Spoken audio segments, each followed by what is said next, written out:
आज दिनांक 20 जानेवारी 2025 रोजी हिंगोली येथील महसूल फिरत्या पथकामध्ये मंडळ अधिकारी सय्यद अयूब सय्यद रसूल यांनी कडक भूमिका घेत वाळू माफियावर धडक कारवाईची मोहीम हाती घेतली आहे।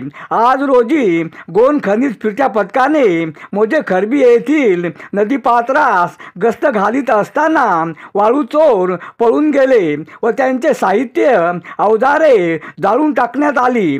त्यामुळे वाळू माफियांचे धाबे दणाणले आहेत, त्यांच्या छातीत धसकी भरली आहे।